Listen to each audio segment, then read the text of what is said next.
Hey everybody, good morning. This is Jeeves. I'm your old composer here at the World Music and Reaction and Review and some. I gotta change the title of my channel. I don't know. Suggestions, anyone?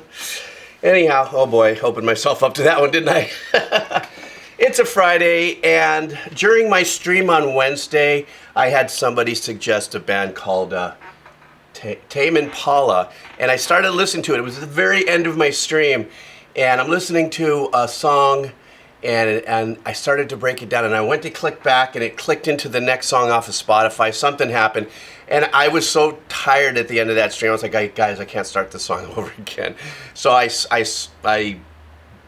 finished up the stream and sewed it all up. And this morning I got a couple of comments going, "Oh, we're so bummed that we missed that," etc. So I said, well, let me do one special for you guys. So I had a few people drop a track called The Less I Know, The Better, and this is by the band Tame Impala. So I want to thank you guys for your support. Links for the cup of coffee, for my Twitch VODs. I leave up there open to the public if you want to see some of the fun stuff I do over there with learning to play Minecraft and doing OST reactions and stuff. All right, guys, let's do this. This is Tame Impala, and the name of the track is The Less I Know, The Better. All right.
What a great track, man. And for me, especially, I'm in the morning, nice and early here, having my first cup of coffee, so my elderly ears kind of edge into my music during the day. Excuse me. I love the sizzle on the bass.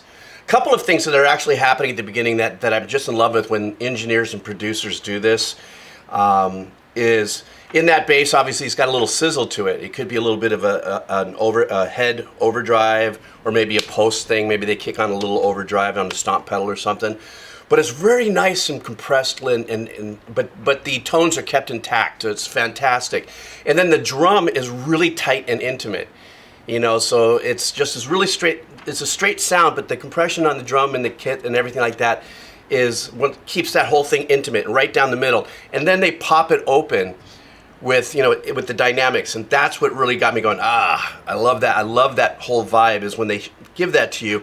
So when the two guitars and that electric keyboard comes in, then that ushers in this nice wide dynamics. So you have the bass holding down its pattern, and then on this side you have one guitar holding down, I think it was more of a picking pattern, muted picking pattern, and then there's a guitar on this side that seems to be holding out its chords just a little more, but then what's really glowing is that electric piano vibe. Then they clear out the guitars and he comes in with his vocals. And I love at first I thought that they ran up the reverb a little hotter than this source signal.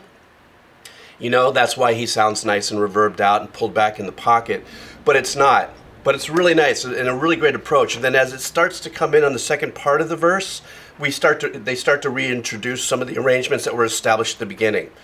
So at the very beginning, I think for me the hook is actually the bass line, because there's such a nice dichotomy in sounds between that sizzly bass line, very tight packed drums, and then this nice wide glassy vibe, and then of course he comes in with his melody and stuff. But I love those kind of dynamics.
I really like his voice. I mean, he really has a super. I mean, this is.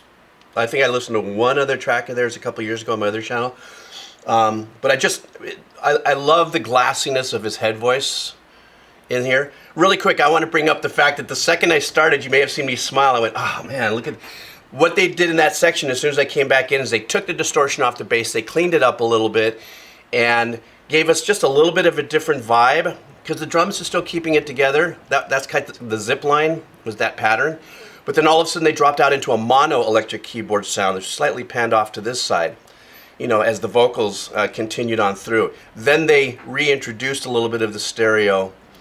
And that to me was like, and now we're in this second part of, I think it sounds like it's a second verse. And now they've added 2 more arrangements to it, but they're not separate arrangements that are in addition. They're more of like in unison, doubling the sound with a different sound, but they're giving us little flavors, little spritzes of flavors.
I guess that's the end, a definitive end there.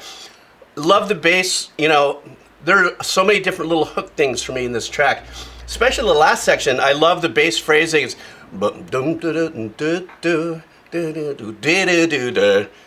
that repetitive little, you know, bit of expression and dynamics in that bass, that sliding, that really stuck out to me. Also, sorry, first few words of the day here.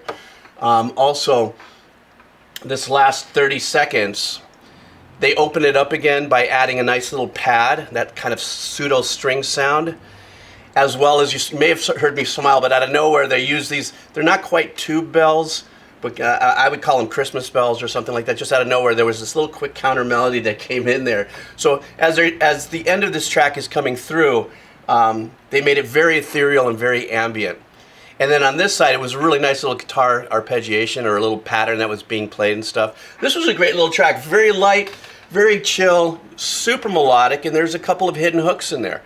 And depending on how you listen to music or how you prefer to listen to music, in the sense that there's people that remember drums more than they remember guitars, more than they remember vocals. And in this case, because I was breaking it down the way I was, this is a really great song, has a great melody. But the production decisions that were being made, even in there was a little section where the turnaround, where the dirt kicked back on the bass and then came off the bass. That could also be a matter of technique in playing. What I think was bass that got a little softer and clearer could have actually been the bass player actually just lightening up the load a little bit on his fingers, so that dirt maybe never kicked off. He just, you know, played lightly or lighter than coming in, doom, dee, dee, doom, dee, dee, you know, whatever he was playing with that had the dirty grit sound. But when it got higher into the neck, it seemed to have mellowed out and that grit disappeared. So I don't know, it could have been, you know, a pedal kick on and off during certain things or in post. But this is a great way to start off Friday. Oh, jeez. At my age, I don't want to be pushing how many days ahead there might be. I like to grasp onto every single one. Thank you guys so much for hanging out. If you enjoyed this, you can like, share, comment, follow, yada, yada, yada, yada. I'm going to buy me a cup of coffee. Links are all down below. Also, tomorrow I will be on Twitch again, doing Minecraft, learning Minecraft, and breaking down video game OSTs, because that's what I've been doing lately. So you can check that schedule out. That link is down below. You guys take care. Have a great weekend. See ya.